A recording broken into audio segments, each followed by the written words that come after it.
Considering they are so ubiquitous in modern fantasy, you might be forgiven for thinking that the Lich is a timeless monster, in the vein of the Hydra, the Manticore, or the Golem. But unlike the mythic creatures of ancient human cultures, the Lich is a shockingly modern invention. It's often credited to Gary Gygax, but the truth is that the concept of an undead magic user who is immortal, terrifying, ancient and powerful arose during the 60s explosion of pulp fantasy. It's most often traced back, in fact, to Gardner Fox, who invented The Flash, the Justice League of America, and Batman's utility belt, as far as I understand it. But that doesn't feel quite right. Surely there's some history to be discussed. Surely the Lich doesn't have the same historical pedigree as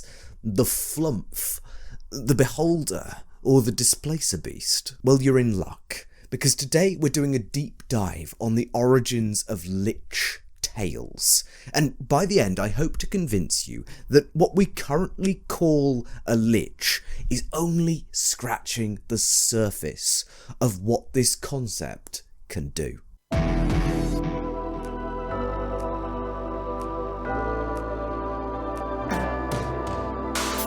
We'll start with history before delving into folk tales and folk beliefs. First, the word lich. On the most simple level, it is the Old English word for corpse. Slightly more confusingly, in Old and Middle English, lich meant a body, whether it was living or dead. There's also some speculation that the Germanic origins of the word gave rise to the German gleich, to be similar to something, based on the notion that it has a similar corpus or physical body, and that the word like to mean similar in English is an outgrowth of this. What is certain is that by the end of the medieval period, the word lich is rapidly falling out of fashion, both in its double use to describe the living and the dead, and because it's been replaced by the word corpse. Thus, lich remains as a word only in a few places, most notably the lich gate of a church, where a body is placed to hold vigils or keep it safe from the rain before burial, and in Lichfield, which is, a city in England. A classic fantasy lich has a phylactery, an object which is said to contain the monster's soul. Phylactery, like lich, is another borrowed word from historical cultures. This time, Judaism by way of the Greeks, which also loans golems, homunculi, and leviathan to fantasy media. Specifically, it refers to a literalist interpretation of Deuteronomy, which orders the faithful to bind scripture on their hands or arms, their heart and soul, and between their eyes. This resulted in the creation of small boxes, which were strapped in each of those places, except in the heart and soul, which were mercifully considered metaphorical in this case. And these boxes contained scriptural scrolls. These were called tefillah, but the Greeks called them phylacteries, the same word as used for amulets, warding artifacts said to protect people from harm. This is the point where I apologise for all of the pronunciation in this video. So it's very likely that in the compiling of early liches in the late 60s into the 70s, we see a collection of creatives using obscure mythos and words from other cultures to add mystique to their creations, playing on the ambiguous nature of life and death contained within the word lich, and its association with funerary rites, and the concepts of amulets of warding, which connect the soul to the body. Although they did leave out the religious and scriptural effects entirely, as early fantasy and modern fantasy is all too happy to do. So the lich becomes a body filled with unlife, and that ambiguous body is connected to a box that houses the creature's soul. But is this a new concept to 20th century fantasy? Not even close. Some of you might immediately think towards ancient Egypt's canopic jars, or voodoo as example of human cultures that do similar things. And you'd be right to do so. I think that there's one specific type of folktale, nearly universally told around the world, that signals both the origin of our fascination with liches and serves as a blueprint for the future of the concept. But before we dive deeper into folklore, I'd love to introduce you to a presentation of the Lich that I feel does it right. It places the Lich in the very centre of a mythic narrative. With this video's sponsor, Erin Chronicles' Exordium, Origins of Mythos. Their Kickstarter is live right now and currently smashing through stretch goals, so make sure you get in on it before it closes on the 9th of November. Exordium promises over 250 pages of epic level content for all tiers of 5th edition play, exploring the narrative paths of mythic heroes, forging your own legacy, and providing powerful, world-shattering mythic nemeses for campaign-long rivalries, including a heroic path that takes a really quite refreshing view of the Lich. If I've piqued your interest, head over to the Kickstarter page using the link in the description so they know I sent you. Thanks again to Exordium, Origins of Mythos. So, how can liches be in our oldest and most universal folktales when they're not even really a historically well-defined concept? Well, the core of any good lich tale, from Acererak to Voldemort, lies in the fact that they hide their souls outside their body, thus rendering the lich functionally immortal. As it turns out, this is an incredibly popular motif among international folktales. Among the most famous of these is the story of Koschei, the deathless from Russian folklore. He is often seen as an antagonist, often with a woman in his grasp that the hero must save in some way. This salvation often comes in finding out how to kill this deathless enemy, who, it turns out, has secreted his soul in often a duck egg. This duck egg almost always sits inside a duck, and the duck itself is inside various other animals and protective wards and spaces, forcing the hero to travel far and overcome much to secure control of the deathless one's soul. Strange commonalities can be found across many such tales. The Indian tale of Punchkin tells of a wizard this time with a captive princess, who is himself immortal because his soul lies inside a parrot that exists many, many miles away, requiring another dangerous trek from the hero. And the Serbian folktale about Bačelik has the titular villain's heart protected inside a bird, which itself is inside a fox, inside a forest, on top of a mountain. This strange theme of birds is fascinating in itself, especially as these tales are so similar across the entirety of the Asian continent and beyond. In some, the deathless ones are mages, in others they are warriors and warlords, but each and every one of them has a fragile and poetic weakness. A bird, or a bird's egg, some of the most breakable things in existence. I think we can learn much from this. Firstly, that the lich need not be some dark corpse with no emotions. Many of these tales retain the most classic of tropes of unrequited love and obsession. And secondly, that we can make the lich a somewhat nuanced figure. Koschei is a beloved feature of Russian and Eastern European folklore.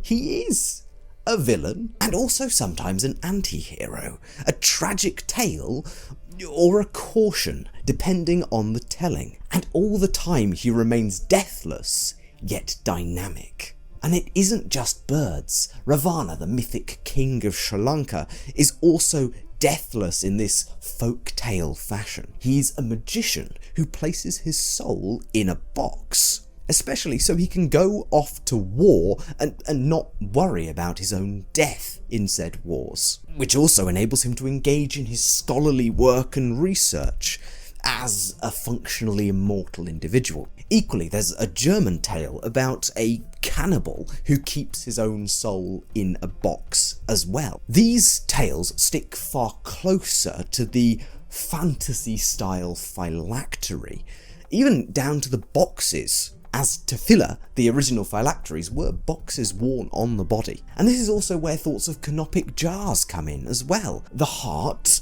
or soul as they're so often connected in myth and culture throughout human history, is placed in a ritual setting outside the body so that the body-soul relationship can do death properly. So in all shapes and sizes, from so many cultures, we receive the concept of a deathless individual made immortal by sequestering their soul in a place beyond their physical form. My real question is, why can't these be liches? Why must a lich be a potent, mad mage who feeds souls to their special soul jar using magic that's so often tied to a skeletal, corpse-like, undead presentation? After all, lich means body, with no real distinction between living and dead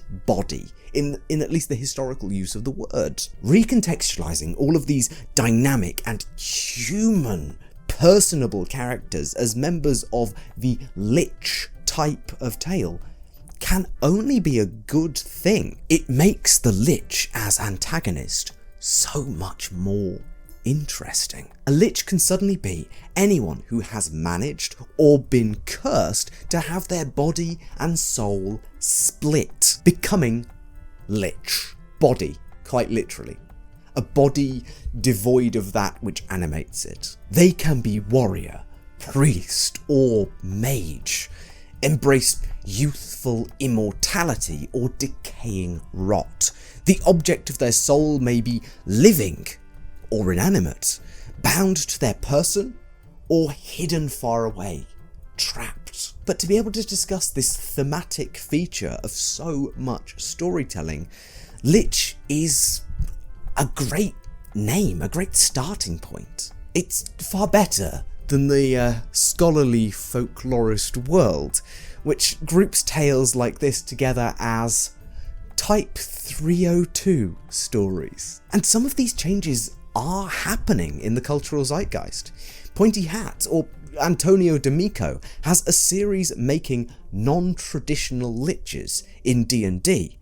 And our sponsor, Exordium, link in the description, has made their lich mythic path accessible to far more than just arcanists. And here's where it gets real, because many real cultures' transitional rites involve movement, where the body and the spirit / mind / heart / soul are ritually severed momentarily. For many cultures, the historical demarcation of moving from a boy to a man needed ritual marking, especially in societies where this change correlates with a change of role in the familial or cultural unit. These rituals are often more visible concerning men than women, which in part is because many of our sources are often males who generally aren't privy to the female coming of age rites in the world, and partly because the male work in many civilizations is more visible and dramatic than traditionally female work. It is quite common across many cultures for boys to be ritually removed from the corpus of society, where they are considered in some fashion ritually dead, while undergoing this transitional change in their state, and a lot of training, with pieces of hair, art or crafts representing the boy's soul and spirit to return, left with family, until such a point as the new man returns and reclaims it after his absence, much to the joy of his family. And it's not just the transition of puberty.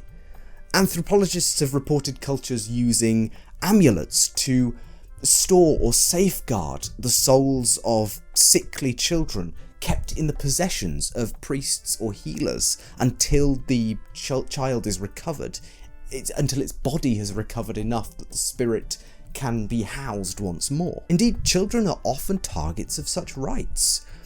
All the way into the supposedly super secular modern Western world, we have rituals of keeping bits of hair in lockets and amulets, as well as other ritual objects like baby teeth to mark milestones in a child's development. Now, I'm not suggesting that every single one of these ritual practices or rites of passage involves an element of death and temporary shifting of the position of the soul to an external space. Nor am I suggesting that cultures around the world understand a soul in even remotely the same way that the modern Western world does. But I want to point out that in all of human history, we have always needed to explain why, when death occurs, the body becomes different. From afterlives to electrical impulses,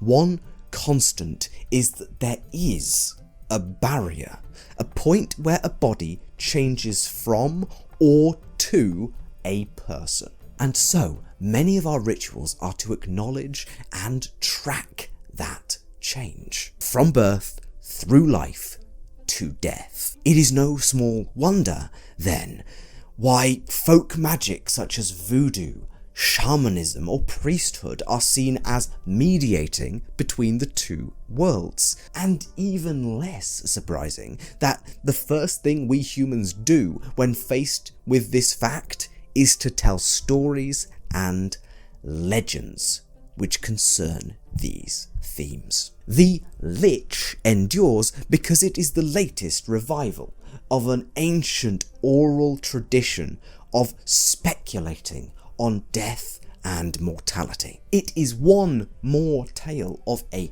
deathless fool who we all know must eventually discover his mistake. The body and soul should be close in life, before in death they are set apart. We learn this through rituals which momentarily sever body and spirit, which engender great risks spiritually, but also great rewards. We learn this through funerary rites that honour the separation of these two, the final separation oftentimes, and we learn it through stories of warriors, mages, princesses, and for goodness sake, we even learn it in the best expansion to The Witcher 3. Thank you for watching. I hope I've changed your perspective on liches slightly, at least convinced you that they're a part of a very human storytelling tradition, and at most, perhaps I've convinced you to explore the notion of the folktale lich a little more, especially that strange bird and egg connection. I also hope that you check out Exordium, Origins of Mythos, in the link below before the 9th of November to continue these thoughts into your 5th edition games. But with that said, I've been Tom, otherwise known as the Grungeon Master. Thank you so much for watching, and I will see you in the next video.